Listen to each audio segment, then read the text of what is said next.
ശുദ്ധമായ അൾത്താരയിൽ കയറി നിന്ന് പരിശുദ്ധ അമ്മയുടെയും യേശുനാഥൻ്റെയും അനുഗ്രഹം പ്രാപിച്ച എനിക്ക് ലഭിച്ച അനുഗ്രഹ സാക്ഷ്യങ്ങളെ സാക്ഷ്യപ്പെടുത്തുവാനായിട്ടാണ് ഞാനും എൻ്റെ മകനിവിടെ നിൽക്കുന്നത്.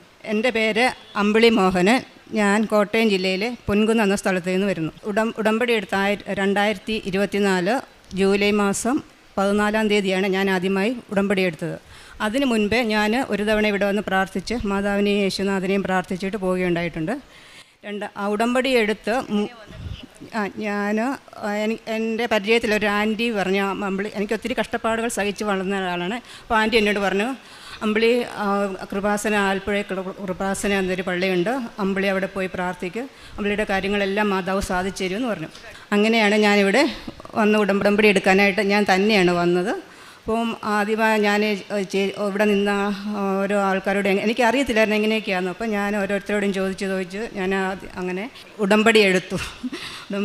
ഉടമ്പടി എടുക്കാനായിട്ട് അവിടെ കാര്യങ്ങൾ ചെയ്യുന്നത് എനിക്ക് എഴുതാനാണെങ്കിൽ 6 നിയോഗങ്ങളുണ്ട്. പക്ഷേ എഴുതാനാണെങ്കിൽ എനിക്ക് ഒത്തിരി കാര്യങ്ങൾ എഴുതാണ്ട്. പക്ഷേ എന്നാലും ഞാൻ എൻ്റെ 6 നിയോഗങ്ങൾ എഴുതി. അതിൽ പ്രധാനപ്പെട്ട ഒരു കാര്യം എൻ്റെ മകൻ്റെ ജോലിയായിരുന്നു. അവന് ഇൻസ്ട്രുമെൻറ്റേഷൻ എഞ്ചിനീയർ പഠിച്ച് പാസ്സായി ഇരുന്നിട്ടും ഒരു ജോലിക്ക് പല സ്ഥലങ്ങളിലും കയറി ഇറങ്ങി, രാജസ്ഥാൻ, അങ്ങനെ ഗുജറാത്ത്, അങ്ങനെ പല സ്ഥലങ്ങളിൽ. അപ്പം അവിടെ സാലറി എല്ലാം കുറവാണ്. അപ്പോൾ ഞങ്ങൾക്ക് ഒരു വാടകയ്ക്ക്, ഞങ്ങൾ 10 വർഷമായിട്ട് വാടകയ്ക്കാണ് താമസിക്കുന്നത്. വാടക കൊടുക്കണം. പിന്നെ ഇവിടെ ഇവൻ്റെ മൂത്തൊരു ഒരു മോളുണ്ട് എനിക്ക്. അപ്പോൾ അവിടെ കല്യാണം നടത്തണം. അപ്പോൾ ഇവനൊരു എൻ്റെ ഭർത്താവ് ഒരു കൂലിപ്പണിയാണ്, ആശാരിപ്പണിയാണ് ഞങ്ങൾ ചെയ്യുന്നത്. അപ്പം ഇവൻ്റെ ഒരു ജോലി കഴിഞ്ഞ് വേണം ഞങ്ങളുടെ കുടുംബങ്ങൾ എനിക്ക് വീട് വേണം, മോടെ കാര്യങ്ങൾ നടത്തണം, അങ്ങനെ പല കാര്യങ്ങളും ഉണ്ട്. അപ്പം ഇവന് ഇൻ്റർവ്യൂവിന് ഒന്നും പോകുന്നൊന്നും ശരിയാകുന്നില്ല. അപ്പം ഞാൻ ഉടമ്പടി എടുത്തതിന് ശേഷം ഞാൻ എന്നോട് പറഞ്ഞു, മോനെ നമ്മുടെ കാര്യങ്ങളെല്ലാം അമ്മ സാധിച്ചു തരും. അപ്പം ഞാനിവന് ഇൻ്റർവ്യൂവിന് പോയ സമയത്ത് എനിക്ക് നേർച്ച വസ്തു കിട്ടിയ കാശ് രൂപം, ഉപ്പ്, ഉടമ്പടി ഉപ്പ്, ഇതവൻ്റെ ഞാൻ കൊടുത്തു വിടും. അപ്പോൾ നമുക്ക് അപ്പം ആ കാര്യങ്ങളെല്ലാം ഇവൻ പറയും. അപ്പോൾ ഞാനങ്ങനെ നമുക്ക് ഏജൻറ്റ് മുഖേന പോകാൻ നമുക്ക് പൈസയില്ല. അതുകൊണ്ട് ഇവൻ നേരിട്ട് ഇൻ്റർവ്യൂ ചെയ്ത് അവനെ സെലക്ഷനാക്കി അവൻ ജോലിക്ക് ഇപ്പം അവൻ പോയിട്ട് 1 വർഷമായി. അവൻ അവധിക്ക് വന്നതാണ്. കഴിഞ്ഞ ആഴ്ചയിലാണ് അവന് വന്നത്. അപ്പോൾ ആ വലിയൊരു അനുഗ്രഹം തന്ന എൻ്റെ മാതാവിനും എൻ്റെ യേശുനാഥനും കോടാനുകോടി നന്ദി. പിന്നെ എനിക്ക് എൻ്റെ മുട്ടിന് ഭയങ്കര വേദന. എനിക്ക് നേരെ നടക്കത്തില്ല, മുട്ട് മടക്കിയിരിക്കത്തില്ല. ഒരു പ്രാവശ്യം ഞാനിവിടെ വന്നിട്ട് എനിക്ക് മുട്ടേ ഇരുന്നിട്ട് എനിക്ക് എഴുന്നേക്കാൻ മഴയാഞ്ഞിട്ട് എന്നെ അടുത്തിരുന്ന ആളെന്നെ പിടിച്ചു പൊക്കി എഴുന്നേൽപ്പിച്ചു. പക്ഷേ ഇപ്പം എൻ്റെ ആ മുട്ടിന് വേദന, അത് ഉടമ്പടി തൈലം പുരട്ടി ഉപ്പും കഴിച്ചതിന് ഫലമായിട്ടാണ് എൻ്റെ മുട്ടിന് വേദന മാറിക്കിട്ടിയത്. ഞാൻ എല്ലാ ദിവസവും രാവിലെ ഞാൻ എഴുന്നേറ്റ് രാവിലെ 5:30 അച്ഛൻ്റെ പ്രാർത്ഥന കൂടുന്ന സമയത്ത് ഞാൻ ഇന്ന് നെറ്റിയെ തൈലം പൂശി എൻ്റെ മുട്ടയിലും പുരട്ടി, അങ്ങനെയാണ് എൻ്റെ മുട്ടിന് വേദന പറഞ്ഞാൽ. എനിക്കെന്ന് പറഞ്ഞാൽ എനിക്ക് ആ മുട്ടിന് വേദന എന്ന് പറയാനില്ല. പക്ഷേ 2 വർഷമായിട്ട് തുടങ്ങിയത്. ഇപ്പം എനിക്ക് ആ മുട്ടിന് വേദന എന്ന് പറയാനേ ഇല്ല. പിന്നെ എൻ്റെ മകളുടെ കല്യാണക്കാര്യം, അന്ന് 10 കല്യാണം എന്ന് പറഞ്ഞാൽ 10 രൂപ പോലും എടുക്കാനില്ല. പക്ഷേ എല്ലാം ഭംഗിയായി എൻ്റെ അമ്മ മാതാവിൻ്റെ ഇടപെടൽ കൊണ്ട് എൻ്റെ കുഞ്ഞിൻ്റെ കല്യാണം നല്ല രീതിയിൽ എന്ന് പറഞ്ഞാൽ എനിക്ക് ഉദ്ദേശിക്കാൻ പോലും പറ്റിയില്ല. അതുപോലെ നല്ല രീതിയിൽ എൻ്റെ കുഞ്ഞിനെ കെട്ടിച്ചു വിട്ടു. പിന്നെ 1 വർഷമായി കല്യാണം കഴിഞ്ഞ്, 1.5 വർഷമായി കല്യാണം കഴിഞ്ഞിട്ട്. അവിടെ ഇപ്പം അവർക്ക് അവിടെ കല്യാണം കഴിച്ച വീട്ടിൽ അവിടെ ചേട്ടനും ചേട്ടത്തിയുണ്ട്, അവർക്ക് പിള്ളേരില്ല. അപ്പോൾ അവരുടെ കല്യാണം കഴിഞ്ഞിട്ട് 6-7 വർഷമായി.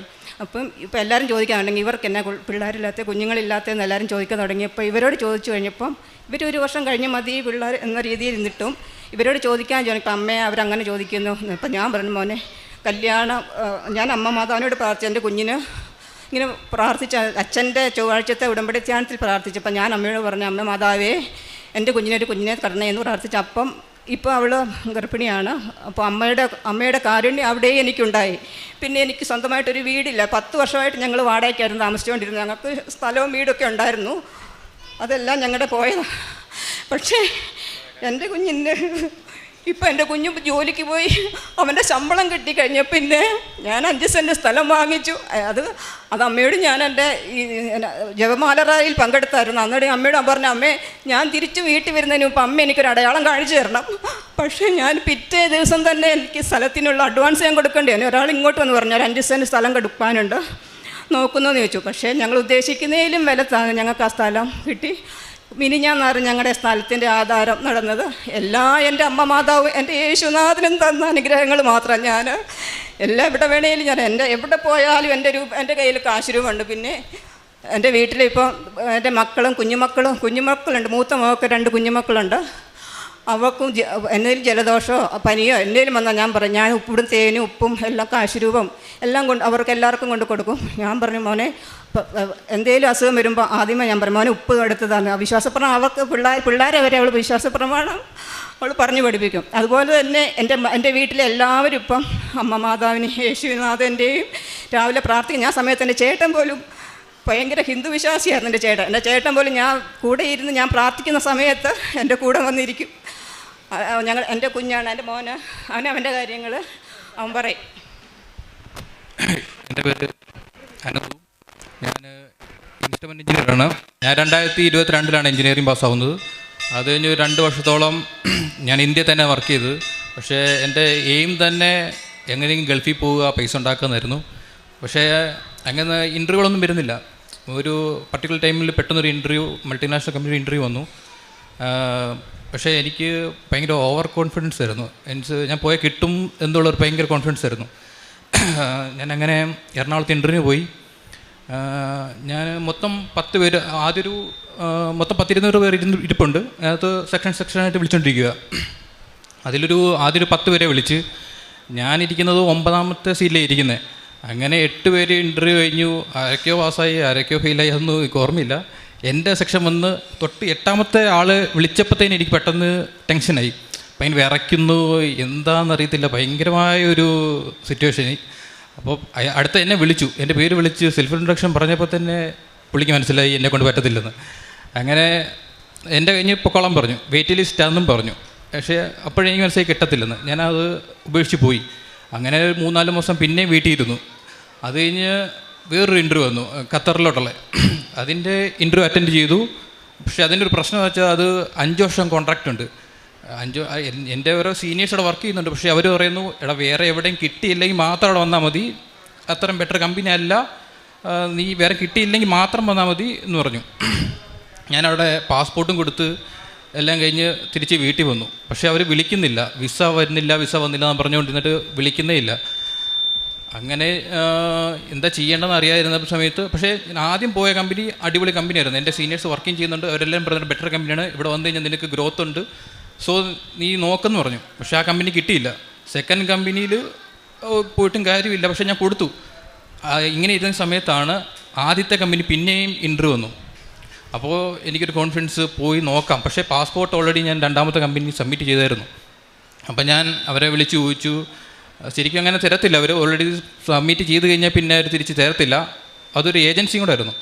അപ്പോൾ ഞാൻ ചോദിച്ച്, മേഡം തിരിച്ചു തരാമോ ഇങ്ങനെ. അപ്പോൾ അവർ പെട്ടെന്ന് തന്നെ പറഞ്ഞു, കുഴപ്പമില്ല വെച്ചോ, ഞാൻ വിസ വരുവാണെങ്കിൽ വിളിച്ചോളാം, അതുവരെ പാസ്പോർട്ട് വെച്ചോളാം പറഞ്ഞു. ഞാനപ്പോൾ പെട്ടെന്ന് തന്നെ പോയി പാസ്പോർട്ട് മേടിച്ച് ഈ കമ്പനി പോയി. ഈ കമ്പനി പോകുമ്പം അമ്മ ഉടമ്പടി എടുത്തിട്ടുണ്ടായിരുന്നു. അമ്മയുടെ ഉടമ്പടിയിൽ അമ്മ എഴുതിയിട്ടുണ്ടായിരുന്നു എൻ്റെ ഗൾഫിൽ പോകുന്ന കാര്യം. അമ്മ അപ്പം എൻ്റെ ഒരു പേപ്പറിൽ ഉപ്പും കാശ് രൂപം തന്നിട്ടുണ്ടായിരുന്നു. ഞാനത് പേഴ്സ് വെച്ചിട്ടുണ്ടായിരുന്നു. അപ്പോൾ അമ്മ പറഞ്ഞിട്ട് നീ കയറി ചെല്ലുന്ന സമയത്ത് എവിടെയെങ്കിലും ഇരിക്കുന്ന സമയത്താണെങ്കിൽ കുറച്ച് ഉപ്പ് ഇങ്ങനെ നിലത്തിട്ടു എന്നിട്ട് പ്രാർത്ഥിക്കണം എന്ന് പറഞ്ഞു. അപ്പോൾ ഞാനത് കുറേ വെയിറ്റിംഗ് റൂമുണ്ട്, ഒരു 10-200 പേര് ഇരിക്കുന്ന കുറേ സീറ്റ് ഇരിക്കുന്ന ഒരു വെയിറ്റിംഗ് റൂമുണ്ട്. അവിടെ പോയിട്ട് എനിക്ക് ആകെപ്പാടെയും നന്മ നിറഞ്ഞു പറയുമ്പോൾ മാത്രമേ എനിക്കറിയത്തുള്ളൂ, വേറെ പ്രാർത്ഥനയൊന്നും ശരിക്കറിയത്തില്ല. ഞാനത് പ്രാർത്ഥിച്ചിട്ട് കുറച്ച് ഉപ്പെടുത്ത് ഇങ്ങനെ ചെറുതായിട്ടും തൂക്കിയിട്ട് കാശുരൂപം കൈ വിചരിച്ചിട്ട് ഞാൻ ഇങ്ങനെ പ്രാർത്ഥിച്ചു, മാതാവേ കൂടുണ്ടായിരിക്കണേ, ഒന്ന് വന്ന് ഫെയിലായതാണ്, ഇനി ഫെയിലായി കഴിഞ്ഞാൽ വേറെ വഴിയൊന്നുമില്ല, ഓൾറെഡി ഉള്ള ജോലിയെല്ലാം കളഞ്ഞിട്ടാണ് വന്നിരിക്കുന്നത് ഗൾഫിന് പോകാൻ വേണ്ടി, ഇതോടെ കിട്ടിയില്ലെങ്കിൽ പ്രശ്നമാകും എന്ന് ഞാനിങ്ങനെ മാതാവിനോട് പറഞ്ഞു. അപ്പോൾ ഞാനത് ഈ ലെഫ്റ്റ് സൈഡിൽ പോക്കറ്റിൽ കാശുരൂപം ഇട്ടിട്ട് ഞാൻ കയറി ചെന്നു കഴിഞ്ഞപ്പം മൊത്തം 10 പേരിരിക്കുക. 10 പേരിൽ പഴയ പോലെ തന്നെ 9ാമത്തെ നമ്പർ സീറ്റ് എനിക്ക് കിട്ടി. ബാക്കി മൊത്തം 10 പേര് എൻ്റെ നമ്പർ വന്നു. ഞാൻ ഭയങ്കര അപ്പം കോൺഫിഡൻ്റ് ആയിരുന്നു. ഞാൻ കയറി ചെന്ന് സെൽഫ് ഇൻട്രൊഡക്ഷൻ പറഞ്ഞു, ഓക്കെ. പക്ഷേ കൂടുതൽ ക്വസ്റ്റ്യൻ തന്നെ, ബാക്കിയുള്ളവരോട് നല്ല ക്വസ്റ്റ്യൻ ചോദിക്കുന്നുണ്ട്, എന്നോട് വലിയ ക്വസ്റ്റ്യൻ ചോദിക്കുന്നില്ല. ജസ്റ്റ് സെൽഫ് ഇൻട്രൊഡക്ഷൻ, കുറച്ച് സേഫ്റ്റി ക്വസ്റ്റ്യൻ, അങ്ങനെ കുറച്ച് കാര്യങ്ങളൊക്കെ ചോദിക്കുന്നുള്ളൂ. അപ്പോൾ പുള്ളി ഓക്കെ യു സെലക്റ്റഡ് എന്ന് സൈൻ ഇട്ടു. അപ്പോൾ ഞാൻ പെട്ടെന്ന് എന്താണെന്ന് അറിയത്തില്ല. പക്ഷേ പോയ 10 പേരിലും 4 പേരെ സെലക്ട് ആയിട്ടുള്ളൂ, 6 പേര് അപ്പോഴും ഫെയിലാണ്. അത് എനിക്കൊരു അത്ഭുതം തന്നെയായിരുന്നു. എൻ്റെ കയ്യിൽ അന്ന് കാശിരൂപ ഇല്ലായിരുന്നെങ്കിൽ അതും ഫെയിലായിരുന്നു ഞാനന്ന്. പക്ഷേ എന്തോ ഒരു അത്ഭുതം അന്നുണ്ടായി, ഞാൻ രക്ഷപ്പെട്ടു അവിടുന്ന്. മീൻസ് ഇവിടെ മാത്രമല്ല എനിക്ക് ഇൻ്റർവ്യൂ, എനിക്ക് മെഡിക്കലും കഴിഞ്ഞു, വിസ എല്ലാം കിട്ടി ഞാൻ അബുദാബി ചെന്നു. അവിടെ ഞങ്ങൾക്ക് ക്ലയൻറ്റ് ഇൻ്റർവ്യൂ ഉണ്ട്. ഇവിടുത്തെ ഇൻ്റർവ്യൂ മാത്രമല്ല, അവിടെ ക്ലയൻറ്റ് ഇൻ്റർവ്യൂ ഉണ്ട്. ആ ക്ലയൻറ്റ് ഇൻ്റർവ്യൂ പാസ്സായി മാത്രമേ ഞങ്ങൾക്ക് അവിടെ ഓതറൈസേഷൻ വർക്ക് എടുത്ത് ചെയ്യാനുള്ള ഓതറൈസേഷൻ കിട്ടത്തുള്ളൂ. അവിടെ ചെന്ന് കഴിയുമ്പോഴും അതൊരു പ്രശ്നമാണ്. അവിടെ ചെന്ന് ഞങ്ങൾ 7 പേരാണ് ചെല്ലുന്നത്. അവിടെ ചെന്ന് കഴിഞ്ഞ് ബാക്കി 6 പേരോട് ചോദിച്ച് എന്നോട് വന്നപ്പോൾ എല്ലായിട്ട് കോർ ക്വസ്റ്റ്യൻ ചോദിച്ചൊന്നുമില്ല. എന്നോട് കുറച്ച് സേഫ്റ്റി ക്വസ്റ്റ്യൻസും അങ്ങനത്തെ ക്വസ്റ്റ്യൻസ് ചോദിച്ചിട്ട് പിന്നെ കുറച്ച് ടാസ്ക് വന്നു ചെക്ക് ചെയ്യാനൊക്കെ. അതെല്ലാം ഈസി ആയിരുന്നു. അതെല്ലാം ചെയ്തതും പാസ്സായി. ഒറ്റ അറ്റംപ്റ്റിൽ തന്നെ പാസ്സായി. ടോട്ടൽ 3 അറ്റംപ്റ്റ് ഉണ്ട്. ഫസ്റ്റ് അറ്റംപ്റ്റ് തന്നെയും പാസ്സായി. അങ്ങനെ ഓതറൈസേഷനും കിട്ടി, ജോലിക്ക് ജോയിൻ ചെയ്തു. ഇതാണ് എൻ്റെ ഒരു അത്ഭുതം. ഈ ഒരു അത്ഭുതം തന്നെ ഒരു ഫ്രണ്ടിന് ഹെൽപ്പ് ചെയ്തിട്ടുണ്ട്. അതെങ്ങനെയാണെന്ന് വെച്ചാൽ ഞങ്ങൾക്ക് ടോട്ടൽ 3 അറ്റംപ്റ്റാണ് ഉള്ളത്. 3 അറ്റംപ്റ്റും പാസ്സായില്ലെങ്കിൽ ഞങ്ങൾ അവിടുന്ന് റിജക്റ്റ് ചെയ്യും, തിരിച്ച് നാട്ടിലോട്ട് അയക്കും. എൻ്റെ ഒരു കൂട്ടുകാരുണ്ട്, പാലക്കാടുകാരാണ്, പേരും പറയുന്നില്ല. അവന് 3 അറ്റംപ്റ്റും ഫെയിലായി. അവന് ഇനി നാട്ടിൽ പറഞ്ഞു വിടുമെന്ന് പറഞ്ഞിട്ടിപ്പോൾ പെട്ടെന്നൊരു അവിടെ ഒരു ഇൻ്റർവ്യൂ ഉണ്ടെന്ന്. അപ്പം അവൻ എന്നോടൊന്ന് പറഞ്ഞു, എടാ എന്താ ചെയ്യുക, ഒരു രക്ഷയിൽ ഇനി നാട്ടിൽ പോയി കഴിഞ്ഞാൽ നാണക്കേട് വന്നു പറഞ്ഞു. അപ്പോൾ എൻ്റെ പോക്കറ്റിൽ, എൻ്റെ പേഴ്സിൽ ഞാൻ പേപ്പറിൽ പൊതിഞ്ഞിട്ടൊരു ഉപ്പും കാശ് രൂപ എപ്പോഴും പോക്കറ്റ് വെച്ചിട്ടുണ്ട്. ഞാനെടുത്തത് അവൻ്റെ പോക്കറ്റിൽ ലെഫ്റ്റ് സൈഡിൽ പോക്കറ്റ് ഇട്ട് പറഞ്ഞു, എടാ നീ ഇനി ഇതും കൊണ്ട് പോകും, ഇനി നീ നോക്കുക, നിന്നോടും ചോദിക്കത്തില്ലെന്ന് പറഞ്ഞു. പക്ഷെ അവന് ക്വസ്റ്റ്യനും എല്ലാം അറിയാം, ആൻസർ എല്ലാം അറിയാം. പക്ഷേ അവന് വെപ്രാളാണ്, ബബ്ബാന്ന് വെച്ചുകൊണ്ടിരിക്കും, ഭയങ്കര വെപ്രാളാണ്. അതാണ് പ്രശ്നം. അവനതുകൊണ്ട് ഇൻ്റർവ്യൂ പോയി, അവന് പാസ്സായി കഴിഞ്ഞിട്ട് അവനോട് പറഞ്ഞു, നീ എന്താ എനിക്ക് തന്നേന്ന് ചോദിച്ചുകൊണ്ടിരിക്കും. എന്താ നീ തന്നത്, അതെനിക്കും വേണം എന്ന് പറഞ്ഞു. എത്ര പൈസ ആണ് തരാൻ പറഞ്ഞു. ഞാൻ പൈസ അല്ലടാ, അതൊരു കാര്യം പറഞ്ഞിട്ട് ഞാൻ കാര്യം പറഞ്ഞെടുത്തു. അവൻ പറഞ്ഞു, തിരിച്ച് നീ നാട്ടിൽ പോയി ലീവിന് വന്നാണ്, തിരിച്ച് നീ വരുമ്പോൾ എനിക്കും ഇതുപോലെ ഒരെണ്ണം തരണം, എത്ര പൈസ കുഴപ്പമില്ല, ആ പൈസ ഒന്നുമില്ല, ഞാൻ കൊണ്ടു തരാടാന്ന് പറഞ്ഞു. ഇതാണ് എൻ്റെ ലൈഫിൽ നടന്ന അത്ഭുതമാണ്. മാതാവിനോട് എന്തെങ്കിലും ഞാൻ നന്ദി രേഖപ്പെടുത്തും.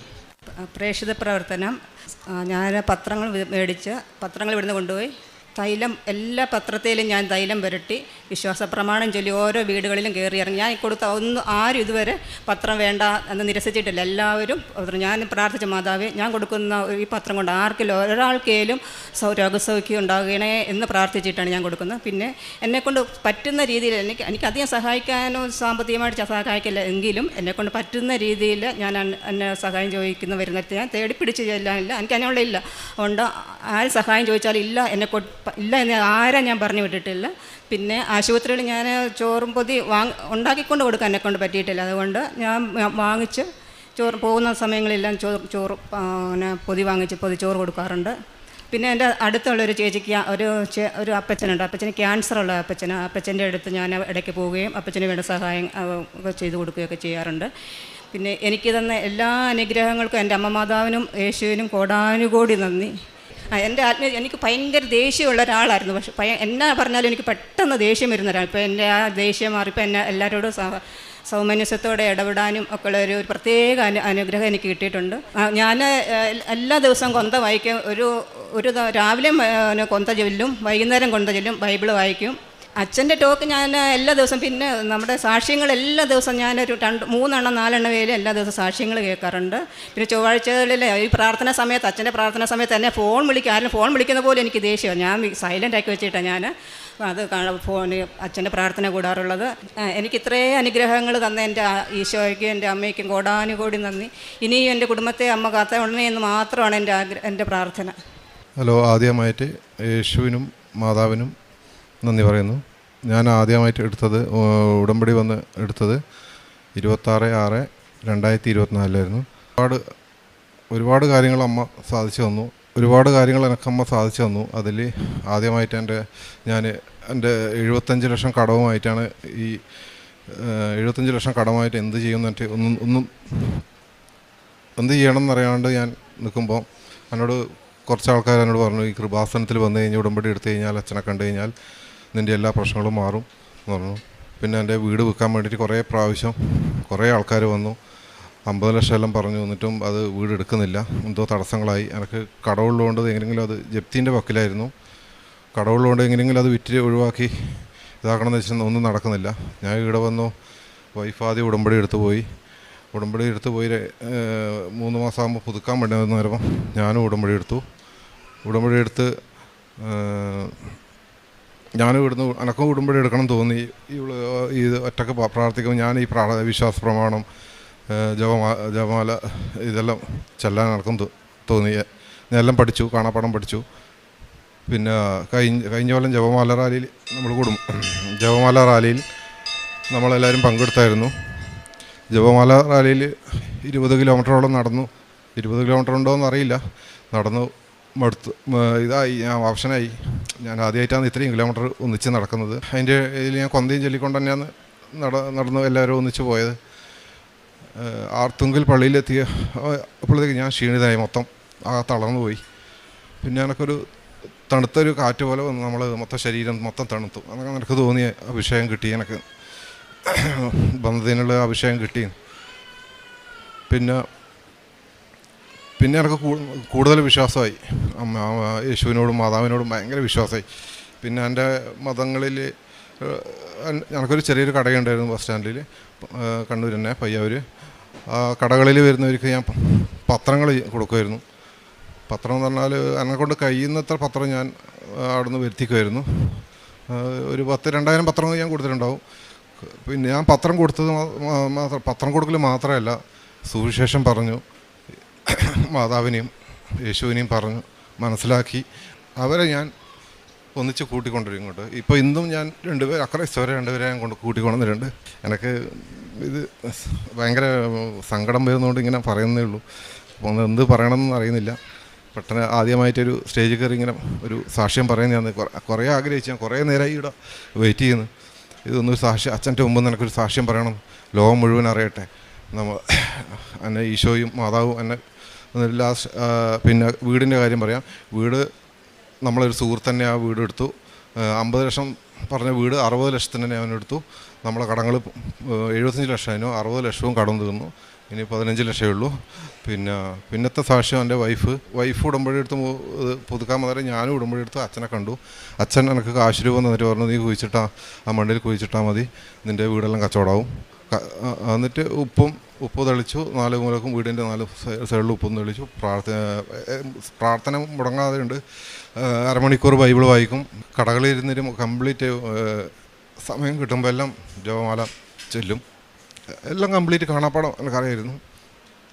പിന്നെ ഞാൻ അറിയാത്ത കാര്യങ്ങൾ എന്നെ പറ്റി ഈ ബൈബിളിൽ അറിയാത്ത കാര്യങ്ങൾ സിസ്റ്റർമാരെല്ലാം കടയിൽ വരുമ്പോൾ ഞാൻ ചോദിച്ച് മനസ്സിലാക്കും. പിന്നെ എനിക്കൊന്ന് വൈഫിൻ്റെ ഒരു ജോലി ഉണ്ടായിരുന്നു. വൈഫ് ജോലിക്ക് ഇൻ്റർവ്യൂവിന് പോയി നോക്കുമ്പം ഒരു വലിയ ഹോസ്പിറ്റലായിരുന്നു. നോക്കുമ്പോൾ 30 പേരും കാറ്റുണ്ട്, ആ ഒരാളെ സെലക്ട് ചെയ്തില്ലു. ഞാൻ നോക്കും, ആ ഹോസ്പിറ്റലിന് മുമ്പിൽ മാതാവിൻ്റെ രൂപമുണ്ട്. മാതാവേ പറഞ്ഞ, ആ മാതാവ് എൻ്റെ വൈഫിന് ഈ തന്നെ ഈ ഹോസ്പിറ്റലിൽ തന്നെ ജോലി കിട്ടണേ. എന്നിട്ട് ഞാൻ പ്രാർത്ഥിച്ചിട്ട് വന്നു. ഒരു 2 ദിവസം കഴിയുമ്പോൾ എൻ്റെ സുഹൃത്ത് ഈ ഹോസ്പിറ്റലുമായിട്ടുള്ള ബന്ധങ്ങളുള്ളതാണ്. ആ സുഹൃത്ത് വിളിച്ച് പറഞ്ഞ് പിറ്റത്തെ മാസം മുതൽ ജോലിക്ക് കയറിക്കോന്ന് പറഞ്ഞു. അവിടുന്ന് ചെറിയൊരു ഇൻ്റർവ്യൂ ഉണ്ടായിരുന്നു. ആ ഇൻ്റർവ്യൂവിൽ അവൾ പാസ്സായി. അതിൽ അവിടെ ജോലി ചെയ്തുകൊണ്ടിരിക്കുന്നത്. അത് ഇവള് പിന്നെ വൈഫ് കാശ് രൂപം കൊണ്ട് ഇൻ്റർവ്യൂവിന് പോയായിരുന്നു. അതുമാത്രമല്ല, നമ്മൾ വന്ന് ബൈബിൾ വായിക്കുമ്പം ഇതും കൂടി ബൈബിൾ വായിച്ചു പ്രാർത്ഥിച്ച് കഴിഞ്ഞിട്ടാകുമ്പം നമ്മളെ ആവശ്യങ്ങൾ മാതാവിനോട് പറഞ്ഞ് കരഞ്ഞ് പ്രാർത്ഥിക്കുമായിരുന്നു. മാതാവ് എപ്പോൾ എൻ്റെ ഒന്നിച്ച് തന്നെയുണ്ട്. എനിക്ക് മനസ്സിലായത് വേറൊരു കാര്യമാണ്. സാധാരണ ഞാൻ നീല കാശ് രൂപമാണ് ഇവിടുന്ന് ഉടമ്പടി എടുത്താൽ കിട്ടുന്നത്. പക്ഷേ കളർ മാറിപ്പോയി. കളർ എന്ന് പറഞ്ഞാൽ ഒരു പച്ച കളറാണ് വന്നത്, ഒരു ഫ്രണ്ട് ബ്ലൂ ആണ്. അത് അന്നേരം തന്നെ അത് പറയുമ്പോൾ തന്നെ നമ്മൾ മൊത്തം ശരീരം കുളിരും. നമ്മൾ ആരോടും ഇത് ഞാൻ പറയും, സാക്ഷ്യങ്ങളെല്ലാം പറയും. ഈ പത്രം കൊടുക്കുമ്പോൾ ഈ എൻ്റെ അനുഭവങ്ങളും കാര്യമെല്ലാം പങ്കുവെക്കും. കുറേ ആൾ കൂടുതലും ഒന്ന് പറയാനുള്ളത്, കൂടുതലും ക്രിസ്ത്യൻസിനാണ് പത്രം മേടിക്കാനും മടി. ക്രിസ്ത്യൻസിലുള്ള എല്ലാവരും അല്ല, ചിലവർക്ക് പത്രം കൊടുക്കുമ്പോൾ നമ്മൾ കുറ്റപ്പെടുത്തലും അപമാനിക്കലും. ഞാൻ എന്നിട്ട് പറയും, ഞാൻ ഒരു മുസ്ലിം എന്നിട്ട് എൻ്റെ കൊന്ത ഞാൻ കാശ് രൂപം കാണിച്ചു കൊടുത്തു തരാം. ആൾക്കാർ പത്രങ്ങൾ ചോദിച്ച് മേടിക്കും നമ്മളോട്. എന്ന് പറഞ്ഞാൽ അവർ വീട്ടിൽ പോയി അവർക്ക് മനസ്സിന് ഭയങ്കര അലട്ടും. ഞാനൊരു മുസ്ലിമായി ഞാൻ ഒരു പത്രം കൊടുത്തിട്ട് മേടിച്ചില്ല. എന്നിട്ട് എൻ്റെ ഫോൺ നമ്പർ എൻ്റെ കവറിനകത്തുണ്ടാവും. ആ കവറിൻ്റെ ഇതിൽ പ്രിൻ്റ് അടിച്ചിട്ടുണ്ട്. ആ നമ്പറിൽ അവർ വിളിച്ചിട്ട് പറയും, ക്ഷമിക്കണം, ഞാൻ സോറി, നമ്മൾ അറിയില്ല, നിങ്ങൾ അതിൻ്റെ അഡ്രസ്സും കാര്യങ്ങളും എല്ലാം പറയണം. അത് ചില ആൾക്കാർ എന്തെങ്കിലും തട്ടിപ്പാ, എന്തെങ്കിലും അച്ഛൻ വെറും ഇത് അച്ഛൻ പറയുന്ന വിശ്വാസമില്ല. ഞാൻ പറഞ്ഞു, നിങ്ങളൊന്ന് പോയി നോക്കിയിട്ട് പറ, വെറുതെ ഇല്ലാത്ത കാര്യങ്ങൾ പറഞ്ഞു ഇതാക്കണ്ടാന്ന്. ഞാൻ ഫേസ്ബുക്കിലും അതുപോലെ ഫേക്ക് ന്യൂസ് ഒരുപാട് കണ്ടിട്ടുണ്ട്. ഞാൻ അവരെല്ലാം രക്ഷിക്കണേ മാതാവേ, ഇങ്ങനെ പറയാൻ ഇവിടെ ഇവിടുന്ന് കാല് കുത്തിക്കഴിഞ്ഞാൽ ഒരാൾക്കും അത് എല്ലാവർക്കും മനസ്സിലാവും. അത് അക്രൈസ്തവരായാലും ആർക്കായാലും മനസ്സിലാവും. പിന്നെ പറയാനുള്ളത് ജോലിൻ്റെ ഇതായി എൻ്റെ വീടിൻ്റെ കടങ്ങൾ മാറി. ഇപ്പോൾ ഇനി വൈഫ് ഇസ്രായേലിൽ പോകാനുള്ള ഒരു കെയർ യുവർ സർട്ടിഫിക്കറ്റിന് വേണ്ടിയിട്ട് ഇത് കഴിഞ്ഞ വർഷം ഈ ഒരാഴ്ച മുന്നേ നടന്ന സംഭവമാണ്. ഞാൻ അത്രയും വിശ്വാസത്തോടെ ഞാൻ പറയുന്നത് 1,00,000 രൂപ വേണം കെയർ യുവർ സർട്ടിഫിക്കറ്റ്. എന്നിട്ട് പല ആൾക്കാരും വന്നു, അല്ലെങ്കിൽ 60,000 രൂപയേ ഉള്ളൂ. ഞാൻ എന്ത് ചെയ്യണമെന്ന് വെച്ചിട്ട് ഞാൻ പ്രാർത്ഥിച്ചു. ഈ കടയിൽ നിന്ന് തന്നെ ഞാൻ പ്രാർത്ഥിച്ചു, ജപമാല ചൊല്ലി പ്രാർത്ഥിച്ചാലും അമ്മ എന്തോ അറിയില്ല, ഈ വൈഫിനോട് പറഞ്ഞ പോലെ തോന്നി എനിക്ക്. മൊബൈലെടുത്ത് ഗൂഗിളിൽ ഒന്ന് സെർച്ച് ചെയ്യുന്നു പറഞ്ഞു. അങ്ങനെ ഒരു അനാഥ മന്ദിരത്തിൻ്റെ ഈ നമ്പർ കിട്ടി. അത് പേര് പറയുന്നില്ല. നമ്പർ കിട്ടി നമ്മൾ വിളിച്ചു. ആ സിസ്റ്ററെ വിളിച്ചേരാൻ പറഞ്ഞു 6 മാസം കഴിയാണ്ട് കിട്ടൂല, ആ പേപ്പർ കെയർ യുവർ സർട്ടിഫിക്കറ്റ് തരാൻ പറ്റൂല എന്ന് പറഞ്ഞു.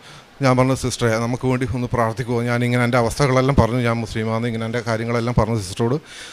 കുറച്ച് കഴിയുമ്പോൾ ഞാൻ സിസ്റ്ററോട് പറഞ്ഞു, സിസ്റ്ററെ ഞാൻ ഒന്നുകൂടിയും വിളിച്ചു. ഒരു 2 മണിക്കൂർ കഴിഞ്ഞിട്ട് ഒന്നുകൂടിയും വിളിച്ചു, സിസ്റ്ററെ സിസ്റ്റർ ഒന്ന് കാണണം എന്ന് പറഞ്ഞു. എന്നാൽ സിസ്റ്റർ ഒന്ന് കണ്ടോന്ന് പറഞ്ഞു. ഞാൻ ഇവരെയും കൂട്ടി വൈഫിനെയും കൂട്ടി അവിടെ പോയാലും സിസ്റ്റർ ആദ്യം പറഞ്ഞു 2 മാസം കഴിയാണ്ടൊന്നും കിട്ടൂല കേട്ടോ എന്ന് പറഞ്ഞു. ലാസ്റ്റ് എൻ്റെ അവസ്ഥയും ഞാൻ ആദ്യം പറയുന്നത് സാക്ഷ്യങ്ങളായിരിക്കും ആര് പറഞ്ഞു കഴിഞ്ഞാലും എൻ്റെ അനുഭവങ്ങൾ ആദ്യം പറയും. ആ സിസ്റ്ററോട് ഞാൻ പറഞ്ഞു എൻ്റെ കാശ് കണ്ട സിസ്റ്ററായിരുന്നു. സിസ്റ്റർക്ക് ഭയങ്കര വിഷമമായി. സിസ്റ്റർ പറഞ്ഞു പേടിക്കണ്ട, നിങ്ങൾക്ക് കുറച്ച് ദിവസം അവിടെ വന്നിട്ട് രോഗികളെ നോക്കണം എന്ന് പറഞ്ഞു. ആയിക്കോട്ടെ നമുക്ക് സന്തോഷമേ ഉള്ളൂ എന്ന് പറഞ്ഞു. എന്നിട്ട് രോഗികളെ കുറേ ദിവസം നോക്കി. എന്നിട്ട് ഒരാഴ്ച കൊണ്ട് തന്നെ സർട്ടിഫിക്കറ്റ് കൊടുത്തു. എന്നിട്ട് ഞാൻ പറഞ്ഞു സിസ്റ്റർ എനിക്ക് വെറും കൈയോടെ ഇടുന്ന് ഞാൻ മടങ്ങൂല, ഒരു നേരത്തെ ഭക്ഷണം അവിടെ എല്ലാവർക്കും എൻ്റെ കൈ കൊണ്ട് വിളമ്പി കൊടുക്കണം എന്ന് പറഞ്ഞിട്ട് ഞാൻ ഭക്ഷണം ഉണ്ടാക്കി. അവിടുത്തെ 50ഓളം രോഗികളുണ്ടായിരുന്നു. 50ഓളം രോഗികൾക്ക് എൻ്റെ കൈ കൊണ്ട് ഭക്ഷണം വിളമ്പി കൊടുത്തു. സിസ്റ്റർക്ക് എല്ലാവർക്കും സന്തോഷമായി. രോഗികളൊന്നിച്ച് ഫോട്ടോയിലെടുത്തു. നമ്മൾ രോഗികളെല്ലാം പരിചയപ്പെട്ടു. രോഗികളോട് പറഞ്ഞ് ഇനി എനിക്ക് എന്തെങ്കിലും ഒരു ഇതുണ്ടെങ്കിൽ ഞാൻ ഇവിടെ വന്നിട്ട് ഒരു നേരത്തെങ്കിലും ഭക്ഷണം എനിക്ക് തരാൻ പറ്റണമെന്നിട്ട് ഞാൻ പ്രാർത്ഥിച്ചു. ഞാൻ തിരിച്ചു വന്നു. പിന്നെ ഇതൊക്കെയാണ് എൻ്റെ സാക്ഷ്യങ്ങൾ. ഇനിയിപ്പം ഇസ്രായേൽ പോകാനുള്ള പ്രോസസ്സിങ് നടന്നുകൊണ്ടിരിക്കുന്നേ ഉള്ളൂ. ഇനി കെയർ യുവറിൻ്റെ സർട്ടിഫിക്കറ്റ് കൊടുത്ത് പ്രോസസ്സ് നടന്ന് അതിന് വേണ്ടിയിട്ട് ഇപ്പം രണ്ടാമത് നമ്മൾ പുതുക്കേണ്ട സമയമായി. അന്നേരം ഞാൻ പറഞ്ഞു, ഞാൻ സാക്ഷ്യം പറഞ്ഞ് വൈഫ് പുതുക്കിയിട്ട് പോകാമെന്ന് വെച്ചിട്ട് ഇവിടെ വന്നതാണ്. പിന്നെ എനിക്കൊന്ന് പറയാനുള്ള ഇവിടുത്തെ അച്ഛൻ്റെ കുടുംബടി ധ്യാനം കണ്ടിന്യൂ ആയിട്ട് ഞങ്ങൾക്ക് കൂടും. യൂട്യൂബിലെടുത്ത് നോക്കിക്കഴിഞ്ഞാൽ അറിയാണ്ട് ഞാൻ ഷെയർ ചെയ്യും, എല്ലാം ഞാൻ ഷെയർ ചെയ്യും. പിന്നെ രാവിലത്തെ പ്രാർത്ഥന പരമാവധി അച്ഛൻ്റെ ഒന്നിച്ച് ലൈവായിട്ട് പ്രാർത്ഥിക്കും. സന്ധ്യാപ്രാർത്ഥന പ്രാർത്ഥിക്കും. പിന്നെ സാക്ഷ്യങ്ങൾ മുടങ്ങാതെ കേൾക്കും. മെയിനായിട്ട് പത്രങ്ങൾ കൊടുത്ത് ജനങ്ങളെ അവിടെ വരുന്ന കടയിൽ ഇഷ്ടംപോലെ ആൾക്കാർ വരുന്നുണ്ട്. അവരെല്ലാം ഞാൻ പറഞ്ഞ് മാതാവിൻ്റെ അടുത്ത് വെഞ്ചരിച്ച ഫോട്ടോ കടയിൽ പതിപ്പിച്ചു. അച്ഛൻ പറയുന്ന ഓരോ കാര്യങ്ങൾ അച്ഛൻ നോട്ട് ബൈ മെറിറ്റ് കേസ് അച്ഛൻ ഇതിനിടയ്ക്കൊരു കുടുംബ ധ്യാനത്തിൽ പറഞ്ഞിട്ടുണ്ടായിരുന്നു. എൻ്റെ ഗ്ലാസ്സിട്ട് ടേബിളിൻ്റെ അടിയിൽ വലിയ അക്ഷരത്തിൽ എഴുതി വെക്കും. പിന്നെ ഇടയ്ക്ക് അത് പറഞ്ഞുകൊണ്ടിരിക്കും. പിന്നെ ഈ അച്ഛൻ്റെ ഉടമ്പടി ധ്യാനത്തിൽ തന്നെ ഒരുപാട് പഠിക്കാനുണ്ട്. അച്ഛൻ ജനങ്ങൾക്ക് വേണ്ടിയിട്ട് ചെയ്യുന്ന കാര്യങ്ങൾ നോക്കുമ്പോൾ ഭയങ്കര അച്ഛൻ ഇതുപോലത്തെ ഒരു അച്ഛൻ നമുക്ക് എവിടെ ഇല്ലല്ലോ എന്ന് ഓർക്കുമ്പോൾ എനിക്ക് വിഷമമുണ്ട്. ഞാൻ ഇതുവരെ കണ്ടതിൽ ഏറ്റവും നല്ല അച്ഛൻ്റെ പ്രവർത്തനം, അച്ഛൻ്റെ ആയുസ്സിനും ഇതിനും ഞാൻ എന്നും പ്രാർത്ഥിക്കും. അച്ഛൻ ജനങ്ങൾക്ക് വേണ്ടി ചെയ്യുന്ന ഫുൾ ടൈം അച്ഛൻ വർക്കാണ്. അച്ഛന് റെസ്റ്റ് ഇല്ലാതെ ഉടമ്പടി എടുത്ത പിന്നെ സ്വഭാവം എനിക്ക് എല്ലാവരും സഹായിക്കണം. ഒരു നേരത്തെ ഭക്ഷണത്തിന് വന്നു കഴിഞ്ഞാൽ കടയിൽ ആരെങ്കിലും വന്നു കഴിഞ്ഞാൽ ഒരു ഉച്ചക്ക് ഭക്ഷണം കഴിക്കേണ്ട അവർക്ക് മാന്യമായിട്ട് കഴിക്കേണ്ട പൈസ എടുത്ത് കൊടുക്കും. രാവിലെ വന്നാൽ ചായ ഒരു കടി. നമുക്ക് എൻ്റെ മേൽ ഒരുപാട് പൈസ ഒന്നുമില്ല, മൊത്തം കടത്തിലാണ്. എന്നാലും ഞാൻ എന്നെക്കൊണ്ട് കഴിയുന്നതെല്ലാം സഹായിക്കലുണ്ട്. ഇതെല്ലാം ഉടമ്പടിയിലെല്ലാം എൻ്റെ കാര്യങ്ങൾ നടത്തുന്ന ഈശോയ്ക്കും മാതാവിനും കോടാനുകോടി നന്ദി.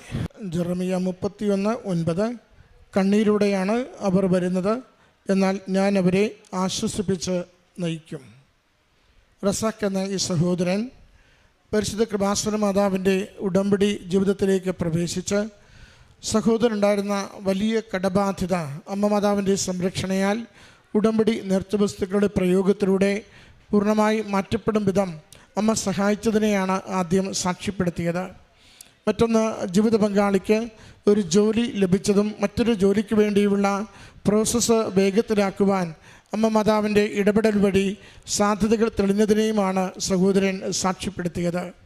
ഈ സാക്ഷ്യത്തിൻ്റെ പ്രത്യേകത, ഒരു അക്രൈസ്തവ മകനാണെങ്കിലും അമ്മയിലും ഈശോയിലും പൂർണ്ണമായി ശരണപ്പെട്ടുകൊണ്ട് പ്രേക്ഷിത പ്രവർത്തനത്തിന് യാതൊരു സങ്കോചവുമില്ലാതെ എല്ലാ മനുഷ്യർക്കിടയിലേക്കും അമ്മ മാതാവിൻ്റെ പ്രത്യക്ഷീകരണത്തിൻ്റെ സന്ദേശം കൈമാറുവാൻ സന്തോഷത്തോടും തീഷ്ണതയോടും കൂടി വ്യാപരിക്കുകയും ചിലപ്പോഴെങ്കിലും ക്രൈസ്തവ സഹോദരങ്ങളിൽ നിന്ന് ആ കൃപാസനത്തിൻ്റെ പത്രം കൈമാറുമ്പോൾ നീരസം കാണിക്കുന്നതും അത് സ്വീകരിക്കുവാൻ അവർ പ്രയാസം കാണിക്കുന്നതിനെയാണ് സങ്കടമായി എഴുത്താരയിൽ സൂചിപ്പിച്ചത്.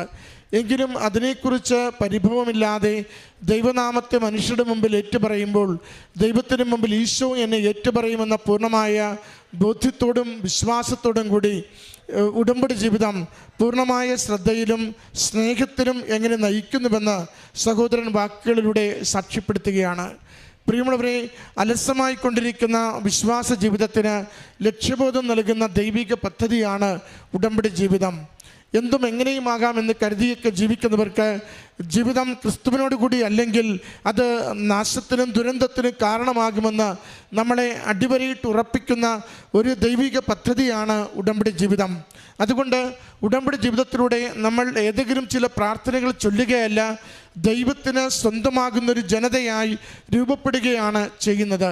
നമ്മുടെ പെരുമാറ്റങ്ങളിൽ വ്യത്യാസമുണ്ടാകും, ദൈവത്തോടുള്ള നമ്മുടെ ബന്ധത്തിൽ ആഴപ്പെടലുണ്ടാകും, നമ്മൾ മറ്റുള്ളവർക്ക് ചെയ്യുന്ന നന്മകളിൽ തീഷ്ണതയും തീവ്രതയും ഉണ്ടാകും. നമ്മളെ തന്നെ ആന്തരികവും ബാഹ്യവുമായി ശുദ്ധിയോടുകൂടി സൂക്ഷിക്കുവാൻ നിരന്തരമായി നാം പരിശ്രമിക്കുകയും ചെയ്യും.